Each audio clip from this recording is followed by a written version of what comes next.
യമനിലെ ജയിലിൽ കഴിയുന്ന നിമിഷപ്രിയയുടെ വധശിക്ഷ റദ്ദാക്കിയെന്നുള്ള വാർത്ത കേൾക്കാൻ ഏറെ കാത്തിരിക്കുകയാണ് എല്ലാ മലയാളികളും. പക്ഷേ അതിനെ സംബന്ധിച്ചുള്ള അവ്യക്തതകളാണ് ഇപ്പോഴും തുടരുന്നത്.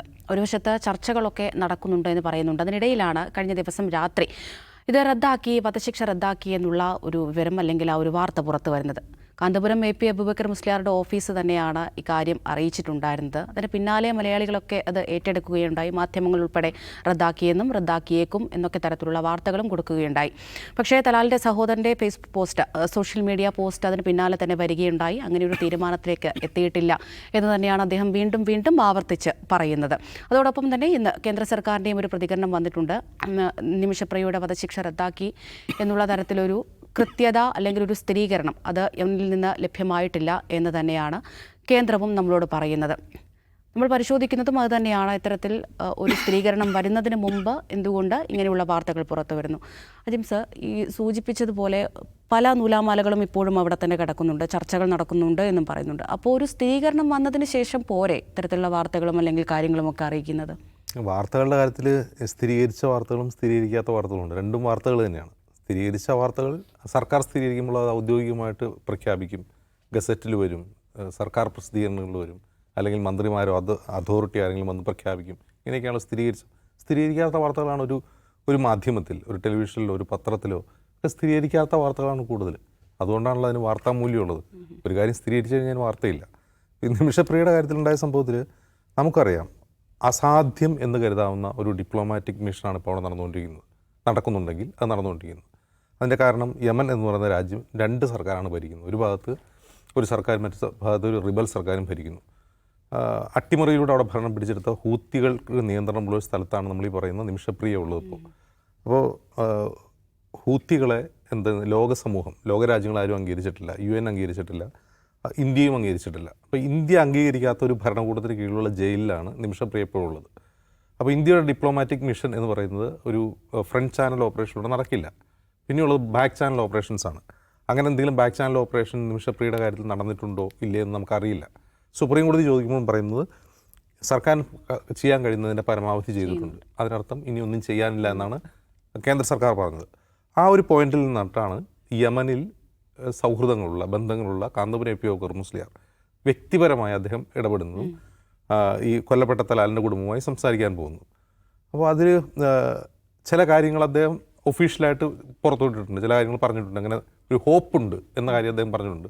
അതിനപ്പുറം കാന്തപുരം അങ്ങനെ എന്തെങ്കിലും കാര്യത്തിൽ പ്രതികരിക്കുകയോ അതിലൊന്നും പറഞ്ഞിട്ടില്ല. അദ്ദേഹം ഒരു വേദിയിൽ ഇതിനെക്കുറിച്ച് സംസാരിച്ചിട്ടുണ്ട്. അതാണ് അദ്ദേഹത്തിൻ്റെ വായിൽ നിന്ന് നമ്മൾ കേട്ടിട്ടുള്ള ഒരു പ്രധാനപ്പെട്ട കാര്യം. ഇന്നലെ ഉണ്ടായൊരു സംഭവം, ഇന്നലെ അദ്ദേഹവുമായി ബന്ധമുള്ള ചിലർ സാമൂഹിക മാധ്യമങ്ങളിൽ ഒരു വലിയ ബ്രേക്ക് ത്രൂ വരാൻ പോകുന്നു. അതായത് വധശിക്ഷ ഇപ്പോൾ നീട്ടിവെച്ചിട്ടാണ് ഉള്ളത്, പോസ്റ്റ്പോൺ ചെയ്തിട്ടേ ഉള്ളൂ. നിശ്ചയിച്ച തീയതിയിൽ നടക്കേണ്ടിയിരുന്ന വധശിക്ഷ പിന്നത്തേക്ക് മാറ്റിവെച്ചു. ഇപ്പോഴത് വധശിക്ഷ റദ്ദാക്കാൻ ഉള്ളൊരു തീരുമാനത്തിലേക്ക് എത്തിയിരിക്കുന്നു എന്ന ഒരു സ്ഥിരീകരിക്കാത്ത, ഈ പറഞ്ഞതുപോലെ സ്ഥിരീകരിക്കാത്തൊരു വാർത്ത വരുന്നു. ഈ സ്ഥിരീകരിക്കാത്ത വാർത്ത വരുമ്പോൾ ഇപ്പോൾ ഈ കാന്തപുരത്തിൻ്റെ മിഷൻ തുടങ്ങിയ അന്ന് മുതൽ ഇന്ന് വരെ വേറെ കുറേ വെള്ളങ്ങൾ ഒഴുകിപ്പോയിട്ടുണ്ട്. അതിലേറ്റവും പ്രധാനപ്പെട്ട കാര്യം, ഈ മിഷൻ തുടങ്ങുന്ന സമയത്ത് മാധ്യമങ്ങളോട് സംസാരിച്ചത് സാമുവൽ ജെറോം ഭാസ്കർ എന്നു പേരുള്ള തമിഴ്നാട് സ്വദേശിയായ ഒരാളാണ്. അദ്ദേഹം പറഞ്ഞത് എന്താ, ഇങ്ങനെയൊന്നും നടന്നിട്ടില്ല, അങ്ങനെ കുടുംബത്തെ കണ്ടെത്താൻ കഴിഞ്ഞിട്ടില്ല, അവരുമായിട്ട് സംസാരിച്ചിട്ടില്ല, അവരുമായിട്ട് സംസാരിക്കാൻ കഴിയുന്നില്ല, അങ്ങനെ ഏതെങ്കിലും പണ്ഡിതന്മാർ ഇവിടെ ഇടപെട്ടിട്ടില്ല എന്ന് അദ്ദേഹം ഇതെല്ലാം നിഷേധിക്കുകയാണ് ചെയ്യുന്നത്. അപ്പോൾ ഈ നിമിഷപ്രിയ ആക്ഷൻ കമ്മിറ്റിയിലെ ഒരു വിഭാഗം പറയുന്നു, അയാൾ ഞങ്ങളെ പ്രതിനിധീകരിക്കുന്ന ആളല്ല, അയാൾ ഈ കമ്മിറ്റിയിൽ നിന്ന് മുമ്പേ വിട്ടുപോയതാണ് എന്ന് പറഞ്ഞാൽ അപ്പോൾ അതിലൊരു റിഫ്റ്റ് ഉണ്ട് എന്നുള്ളത് വ്യക്തമായി. അപ്പോൾ ഒരു വശത്ത് നിമിഷപ്രിയയുടെ മോചനവുമായി ബന്ധപ്പെട്ട് ഔപചാരികം അല്ലെങ്കിൽ ഔദ്യോഗികം എന്ന് പറയാവുന്ന ചില നീക്കങ്ങൾ നടത്തിയിരുന്ന ആളാണ് സാമുവൽ ജെറോം. നിമിഷപ്രിയയുടെ അമ്മ ഇപ്പോൾ അയാളോടൊപ്പമാണുള്ളത്. അപ്പോൾ അങ്ങനെ ഒരാളെ ഇന്ത്യയിലെ അല്ലെങ്കിൽ ഇതിനുവേണ്ടി ഫണ്ട് റേസ് ചെയ്യുന്ന, ഇതിനുവേണ്ടി പ്രവർത്തിച്ചുകൊണ്ടിരുന്ന ആക്ഷൻ കമ്മിറ്റി തള്ളി പറയുന്നു, അയാൾക്ക് ഇപ്പോൾ ഞങ്ങളുമായിട്ട് ബന്ധമില്ല. ആ ടീം, അതായത് ആ സംഘം, ഈ ആക്ഷൻ കമ്മിറ്റിയിലെ ആ സംഘം കാന്തപുരം AP അബൂബക്കർ മുസ്ലിയാരുടെ ഈ നീക്കങ്ങളെ വെരിഫൈ ചെയ്യുന്നു, അങ്ങനെ നടക്കുന്നുണ്ടെന്ന് പറയുന്നു. അതിൽ ചില മൂവ്മെൻറ്റ്സ് ഉണ്ടെന്ന് അവർ സപ്പോർട്ട് ചെയ്യുന്നു. അപ്പോൾ ഇതിൽ ആരെയാണ് മാധ്യമങ്ങൾ വിശ്വസിക്കേണ്ടത് എന്നാണ് ചോദ്യം. മാധ്യമങ്ങളുടെ മുമ്പിലുള്ള നിസ്സഹായാവസ്ഥ, ഒന്ന് കേന്ദ്ര സർക്കാർ ഈ കാര്യത്തിൽ ഇൻവോൾവേ അല്ല, ഒരു കാര്യത്തിൽ ഇൻവോൾവ് അല്ല. അപ്പോൾ ആകെ ഇൻവോൾവ് ചെയ്യുന്നത് കാന്തപുരം AP അബൂബക്കർ മുസ്ലിയാരാണ്, പിന്നെ ഈ പറയുന്ന സാമുവൽ ജെറോമാണ്. സാമുവൽ ജെറോം ഇപ്പോൾ യമനിലെ സനായിലാണ് ഉള്ളത്. അപ്പോൾ അദ്ദേഹം പറയുന്നത് തനിക്ക് കണ്ടെത്താൻ കഴിഞ്ഞിട്ടില്ല, താൻ ഇതുമായിട്ട് ബന്ധപ്പെട്ട് തന്നെ തലാലിൻ്റെ കുടുംബം ഇതിന് വില്ലിംഗ് അല്ല എന്ന് പറയുന്നു. അതേസമയം ഇങ്ങനെയൊരു നീക്കം നടക്കുന്നതായിട്ട് ആക്ഷൻ കമ്മിറ്റി വെരിഫൈ ചെയ്യുകയും ചെയ്യുന്നു. മാധ്യമങ്ങൾ ആരും വിശ്വസിക്കും? മാധ്യമങ്ങൾ വിശ്വസിക്കുന്നത് എന്താണ്? അപ്പോൾ സാമുവൽ ജെറോമിൻ്റെ ഇപ്പോഴത്തെ നിലപാടുകൾ എന്താണെന്ന് മാധ്യമങ്ങൾ വെരിഫൈ ചെയ്യുന്നു. അപ്പോൾ സാമുവൽ ജെറോം ഈ കമ്മിറ്റിയുമായി ഇപ്പോൾ ബന്ധമില്ല നമ്മൾ സ്ഥിരീകരിക്കുന്നു. അതിന് പകരം ആക്ഷൻ കമ്മിറ്റിയുടെ ഭാഗത്തു നിന്നുള്ള വാർത്തകൾ നമ്മൾ വാർത്തകളായി കൊടുക്കുന്നു. അതാണ് ഇപ്പോൾ നടന്നുകൊണ്ടിരിക്കുന്നത്. ഇപ്പോൾ ഇന്നലെ പുറത്തുവന്ന വിവരം വധശിക്ഷ റദ്ദാക്കാൻ തീരുമാനിച്ചിട്ടുണ്ട് എന്ന വിവരം മാധ്യമങ്ങൾ സ്ഥിരീകരിക്കുന്നത് ഇവിടെ നിന്നാണ്? ഈ പറയുന്ന ആക്ഷൻ കമ്മിറ്റിയുടെ അഭിഭാഷകനായ സുഭാഷ് ചന്ദ്രനിൽ നിന്നാണ്. അപ്പോൾ മാധ്യമങ്ങൾ അങ്ങനെയാണ് വാർത്ത കൊടുക്കുക. കാരണം ഇവിടെ ഇത് വെരിഫൈ ചെയ്യാൻ സർക്കാരില്ല, സർക്കാരിൽ ഇതിൽ ഇൻവോൾവ് അല്ല.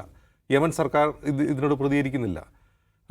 പിന്നീട് പുറത്തു വരുന്നൊരു വാർത്ത, അതായത് ഈ പറയുന്ന സാമുവൽ ജെറോമിൻ്റെ വാദങ്ങളെ സ്ഥിരീകരിക്കുന്ന ഒരു കാര്യം, കൊല്ലപ്പെട്ട തലാലിൻ്റെ സഹോദരൻ അബ്ദുൽ ഫത്താഹ് മഹ്ദി എന്ന് പറയുന്നയാൾ, അദ്ദേഹം BBC അറബിക്ക് കൊടുത്ത ഇൻ്റർവ്യൂ ഉണ്ട്. ആ ഇൻ്റർവ്യൂ ലഭ്യമാണ്. അദ്ദേഹം പറയുന്നത് ഞങ്ങൾ ഒരു കാര്യത്തിലും ഒരു കൺസേൺസിന് ഞങ്ങൾ തയ്യാറല്ല എന്ന് അദ്ദേഹം ആവർത്തിച്ച് പറയുന്നു. അതേസമയം ഈ സുഭാഷ് ചന്ദ്രൻ്റെ നേതൃത്വത്തിലുള്ള ആക്ഷൻ കമ്മിറ്റി പറയുന്നത് എന്താണ്? ഈ സഹോദരൻ ഇക്കാര്യത്തിൽ വിരുദ്ധാഭിപ്രായമുള്ള ഒരാളാണ്. പക്ഷേ യമനിലെ നിയമപ്രകാരം, ഈ ശരിയ നിയമപ്രകാരം കൊല്ലപ്പെട്ട ആൾക്ക് വേണ്ടി കൊന്ന ആൾക്ക് മാപ്പ് കൊടുക്കുന്ന അധികാരം, ആ പ്രിവിലേജ് ആർക്കാണുള്ളത്? ഈ കൊല്ലപ്പെട്ടയാളുടെ അനന്തരാവകാശത്തിൽ ആദ്യത്തെ ലെയറിൽ വരുന്ന ആൾക്കാണ്. ശരീഅത്ത് നിയമപ്രകാരം ഒരാൾ കൊല്ലപ്പെട്ട് കഴിഞ്ഞാൽ ഏറ്റവും ഇപ്പം മാതാപിതാക്കൾ ജീവിച്ചിട്ടുണ്ടെങ്കിൽ അവർക്കാണ് എൻ്റെ അനന്തരാവകാശം. അത് കഴിഞ്ഞ് ഭാര്യ, സഹോദരങ്ങൾ, അങ്ങനെയൊക്കെയാണ് വരിക. അപ്പോൾ ഏറ്റവും അടുത്ത അനന്തരാവകാശി എന്ന് പറയുന്നത് മാതാപിതാക്കളാണ്. അവർ ഈ ചർച്ചയിൽ പങ്കാളികളാണ്. അവരുമായി ഈ പണ്ഡിത സംഘം സംസാരിക്കുന്നുണ്ട് എന്നുള്ള വിവരമാണ് കൺഫേം ചെയ്തിട്ടുള്ളത്. അപ്പോൾ നമ്മളിപ്പോൾ ഇതിൻ്റെ വെരിഫിക്കേഷൻ പ്രോസസ്സ് എവിടെ നിന്ന് ചെയ്യണം? മാധ്യമങ്ങൾ എവിടെ നിന്ന് വെരിഫൈ ചെയ്യണമെന്ന് വെച്ചാൽ വെരിഫൈ ചെയ്യാൻ ഒരു സർക്കാരില്ല, യമനിലും സർക്കാരില്ല. യമനിലെ സർക്കാരിന് ഇന്ത്യ അംഗീകരിച്ചിട്ടില്ല. പിന്നെ നമ്മളിവിടെ വെരിഫൈ ചെയ്യും. നമുക്ക് വെരിഫൈ ചെയ്യാനുള്ള ആകെയുള്ള മാർക്കും ഈ ആക്ഷൻ കമ്മിറ്റിയും സുഭാഷ് ചന്ദ്രനുമാണ്. സാമുവൽ ജെറോമിൻ്റെ നിലപാട്, അദ്ദേഹം ഈ ആക്ഷൻ കമ്മിറ്റിക്ക് എതിരായിട്ടാണ് നിൽക്കുന്നത്. അവിടെ ഒരു തരത്തിലുള്ള ചർച്ചയെ നടന്നിട്ടില്ല എന്ന് പറയുമ്പോൾ നമുക്ക് വെരിഫൈ ചെയ്യാവുന്ന ആക്ഷൻ കമ്മിറ്റിയിൽ നിന്നാണ്. ആ വെരിഫൈ ചെയ്ത വാർത്തകൾ നമ്മൾ കൊടുക്കുന്നു. ഇനി അങ്ങനെ വിവരങ്ങൾ കൊടുക്കേണ്ടതുണ്ടെന്ന് വെച്ചാൽ അതിൽ കുറച്ച് അവധാനത നല്ലതാണ്. അതിന് കാരണം ഇതൊരു കോംപ്ലിക്കേറ്റഡ് ആൻഡ് ലോങ് പ്രോസസ്സാണ്. വളരെ സങ്കീർണമായൊരു പ്രോസസ്സിലെ വിശദാംശങ്ങൾ ഓരോ ദിവസവും അപ്ഡേറ്റ് ചെയ്യേണ്ട കാര്യമില്ല. അതൊരു കൺക്ലൂഷനിലെത്തിയതിന് ശേഷം, ഒരു തീരുമാനമായതിനു ശേഷം ആ വിവരം പറഞ്ഞാൽ മതി. അപ്പോൾ ഒരുപക്ഷെ ഇങ്ങനെ ഈ വാർത്തയ്ക്ക് വേണ്ടി കാത്തിരിക്കുന്ന മലയാളികൾക്ക് വേണ്ടി കുറച്ച് വിവരങ്ങൾ കൊടുത്തു കളയാം. അങ്ങനെ കൊടുക്കേണ്ട ഒരു കാര്യമില്ല. അത്തരത്തിലുള്ള ഡിപ്ലോമാറ്റിക് ചർച്ചയിൽ അങ്ങനെ വിവരങ്ങൾ കൊടുക്കേണ്ട കാര്യമില്ല. ഒരു കൺക്ലൂസീവായിട്ടുള്ളൊരു പോയിന്റിലെത്തിയതിന് ശേഷം വിവരം അറിയിക്കുന്നതായിരിക്കും കുറേ കൂടി ഉചിതം എന്ന് കാന്തപുരം AP അബൂബക്കർ മുസ്ലിയാർ അദ്ദേഹത്തോട് ബന്ധപ്പെട്ടവരും അദ്ദേഹത്തിൻ്റെ ഓഫീസും തീരുമാനിക്കുന്നത് നല്ലതാണ് ഈ കാര്യത്തിൽ എന്നാണ് എനിക്ക് തോന്നുന്നത്. നൗഫൽ, ഇപ്പോൾ ഈ വാർത്ത വന്നപ്പോൾ ഓർമ്മ വന്നതാണ്, കുറച്ച് ദിവസം മുമ്പ് ചാണ്ടി ഉമ്മൻ MLA ഗൾഫിൽ പോയ സമയത്ത് നമ്മുടെ ഗൾഫ് ബുള്ളറ്റിനിൽ കണ്ട വാർത്തയാണ്. പുള്ളി പറയുന്നത് എന്താണെന്ന് വെച്ചാൽ, ഈ നിമിഷപ്രിയയുടെ കാര്യം ചോദിച്ചപ്പോൾ പല ചർച്ചകൾ നടക്കുന്നുണ്ട്, പക്ഷേ ഇപ്പോൾ പറയാൻ പറ്റില്ല. കാരണം ഇപ്പോൾ ഈ അജിംസ് സൂചിപ്പിച്ചതുപോലെ കോംപ്ലിക്കേറ്റഡ് ആയിട്ടുള്ളൊരു സംഭവമാണ്. ഞാൻ അതിനെക്കുറിച്ച് എന്തെങ്കിലും പറഞ്ഞാൽ അത് ചിലപ്പോൾ തെറ്റായി വ്യാഖ്യാനിക്കപ്പെടാം, അല്ലെങ്കിൽ അത് കൂടുതൽ ആളുകളിലേക്ക് എത്തുന്നതുകൊണ്ട് ഞാൻ ഇപ്പോൾ അതിനെക്കുറിച്ചിട്ടൊന്നും പറയുന്നില്ല. ശരിക്കും ആ ഒരു നിലപാട് അങ്ങനെ തന്നെയല്ലേ വേണ്ടത് ഈ ഒരു വിഷയത്തിൽ? ചാണ്ടി ഉമ്മനടക്കം പിന്നീട് പറഞ്ഞിട്ടുണ്ടെന്ന് തോന്നുന്നു അല്ലേ? ഏതായാലും ഈ ഒരു ജാഗ്രത ഉണ്ടാവുന്നത് നല്ലതാണ്. ഇപ്പോൾ ഈ പറഞ്ഞ പോലെ ഇത് വാർത്തയല്ല, ഇതിപ്പം ഒരു തീരുമാനത്തിലേക്കുള്ള നീക്കം, വളരെ കോംപ്ലിക്കേറ്റഡ് ആയ വിഷയത്തിൽ അതിനുള്ള എല്ലാ കഠിന ശ്രമങ്ങളാണ് നടന്നുകൊണ്ടിരിക്കുന്നത്. അത് പെട്ടെന്ന് നടക്കുന്നൊരു സംഗതിയല്ല. പലയിടത്തുനിന്ന് പല ആളുകളെ സ്വരുക്കൂട്ടി പല രീതിയിൽ പല ആളുകളെ വെച്ച് സംസാരിച്ചൊക്കെ കൊണ്ടുപോകണം. ഒരു കുടുംബത്തിന് മാപ്പ് നൽകാൻ അവരെ പ്രേരിപ്പിക്കാൻ തന്നെ വലിയ പാടാണ്. അതിനുള്ള വഴികൾ കണ്ടെത്താൻ അതിനേക്കാളും വലിയ പാടാണ്, പ്രത്യേകിച്ചും യമനിൽ ഹൂത്തി ഭരണത്തിന് കീഴിലുള്ള സ്ഥലത്ത്. അപ്പോൾ അതുകൊണ്ട് തന്നെ ആ രീതിയിലുള്ള ശ്രമങ്ങൾ വളരെ പണിപ്പെട്ടാണ് നടത്തുന്നത്. പക്ഷേ ഈ നടത്തുന്ന കാന്തപുരം വിഭാഗം, കാന്തപുരം അബൂബക്കർ മുസ്ലിയാർ ഇതിനു വേണ്ടി നടത്തുന്ന ശ്രമങ്ങളെ നമ്മളെല്ലാവരും പ്രകീർത്തിച്ചേ മതിയാവും. പക്ഷേ അപ്പോൾ തന്നെ ഇപ്പോൾ ഇന്നലെ വന്ന വാർത്ത മുതൽ അതുപോലുള്ള വാർത്തകൾ, എന്തിനാണിത് ഇത്തരം വാർത്തകൾ പെട്ടെന്ന് പുറത്തുവിടേണ്ട കാര്യം എന്താണ്? ഇപ്പോൾ ഇന്നലെ ആദ്യം വന്ന വാർത്ത, അവിടെ വാർത്താക്കുറിപ്പായിട്ട് വന്നത് എന്താണ്? അതിൻ്റെ ഹെഡിങ്ങിനെ നിമിഷപ്രിയയുടെ വധശിക്ഷ റദ്ദാക്കി എന്ന് പറഞ്ഞിട്ടാണ്. താഴെ എഴുതിയിരിക്കുന്നു, യമൻ ജയിലിൽ കഴിയുന്ന നിമിഷപ്രിയയുടെ വധശിക്ഷ റദ്ദാക്കി. നേരത്തെ താൽക്കാലികമായി നീട്ടിവെച്ച വധശിക്ഷയാണ് പൂർണ്ണമായി റദ്ദ് ചെയ്യാൻ സനയിൽ നടന്ന ഉന്നതതല യോഗം തീരുമാനിച്ചത്. ഇന്ത്യൻ ഗ്രാൻഡ് മുഫ്തിയുടെ ആവശ്യപ്രകാരം ഷെയ്ഖ് ഉമർ ഹഫീൽ തങ്ങൾ നിയോഗിച്ച യമൻ പണ്ഡിത സംഘത്തിന് പുറമെ നോർത്തേൺ യമനിലെ ഭരണാധികാരികളും അന്താരാഷ്ട്ര നയതന്ത്ര ഉദ്യോഗസ്ഥരും പങ്കെടുത്ത മധ്യസ്ഥ ചർച്ചകളിലാണ് തീരുമാനം കൈക്കൊണ്ടത്. വളരെ വ്യക്തമാണല്ലോ, നിമിഷപ്രിയയുടെ വധശിക്ഷ റദ്ദാക്കി എന്നാണ് ഈ വാർത്താക്കുറിപ്പ് പറയുന്നത്. സ്വാഭാവികമായും ഇത് കിട്ടുന്ന മാധ്യമങ്ങൾ ആ വാർത്ത കൊടുക്കും. നമ്മൾ ഇങ്ങനെ വാർത്ത കൊടുത്തിരുന്നില്ല, നമ്മൾ വധശിക്ഷ റദ്ദാക്കി എന്നുള്ള വാർത്ത കൊടുത്തിരുന്നില്ല. പക്ഷേ മറ്റ് പല ചാനലുകളും വലിയ ബ്രേക്കിംഗ് ന്യൂസായി നിമിഷപ്രിയയുടെ വധശിക്ഷ റദ്ദാക്കി എന്ന് പറയുന്ന വലിയ സന്തോഷം നൽകുന്ന വാർത്തയാണല്ലോ, ആശ്വാസം നൽകുന്ന വാർത്തയാണ്. അത് നന്നായി കൊടുക്കുകയും ഒരുപാട് ഷെയർ ചെയ്യപ്പെടുകയും എല്ലാ സോഷ്യൽ മീഡിയ പ്ലാറ്റ്ഫോമുകളിലും നിമിഷപ്രിയയുടെ വധശിക്ഷ റദ്ദാക്കി എന്നുള്ള വാർത്ത പരക്കുകയും എല്ലാവരും കാന്തപുരം ഉസ്താദിന് വലിയ അഭിനന്ദനങ്ങൾ നേരുകയും നന്ദി അറിയിക്കുകയും ഒക്കെ ചെയ്തു. പക്ഷേ കുറച്ച് കഴിഞ്ഞ് മറ്റൊരു വാർത്താക്കുറിപ്പ് ഇറക്കിയത് കുറച്ച് അതിനെ ഡയല്യൂട്ട് ചെയ്തുകൊണ്ടാണ്. അത് ഇങ്ങനെയാണ്: നിമിഷപ്രിയയുടെ കേസിൽ ചില നിർണായക തീരുമാനങ്ങൾ ഉണ്ടായതായി കാന്തപുരം APA ബുക്കർ മുസ്ലിയാരുടെ ഓഫീസ് അറിയിച്ചു.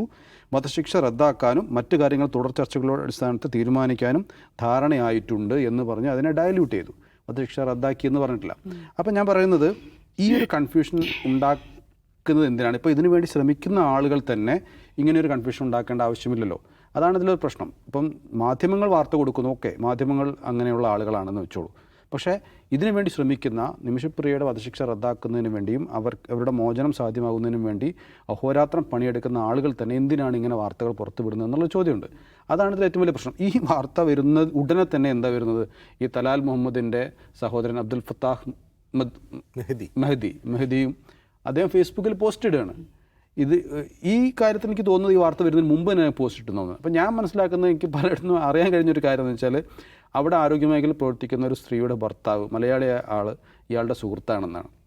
അപ്പോൾ ഈ മലയാളത്തിൽ വരുന്ന ഇത്തരം കാര്യങ്ങളെല്ലാം അയാൾക്ക് ട്രാൻസ്ലേറ്റ് ചെയ്ത് കൊടുക്കുന്ന ഈ കക്ഷിയാണ്. ഉടനെ തന്നെ അയാൾ ഫേസ്ബുക്ക് പോസ്റ്റ്, ഞങ്ങൾക്ക് നീതി വേണം, നീതി നടപ്പിലായേ മതിയാവുള്ളൂ. അദ്ദേഹത്തിൻ്റെ ഭാഗം വളരെ ക്ലിയറാണ്. അദ്ദേഹത്തിന് നീതി കിട്ടണം. അദ്ദേഹത്തിൻ്റെ നീതി എന്ന് പറഞ്ഞാൽ തൻ്റെ സഹോദരനെ കൊലപ്പെടുത്തിയ ആളെ ശിക്ഷ കിട്ടണമെന്നുള്ളതാണ് അദ്ദേഹം ആഗ്രഹിക്കുന്ന നീതി. അതിനുവേണ്ടി അദ്ദേഹം സോഷ്യൽ മീഡിയയിൽ നിരന്തരം പോസ്റ്റ് ഇട്ടുകൊണ്ടിരിക്കും. അപ്പം പിന്നെന്തായി?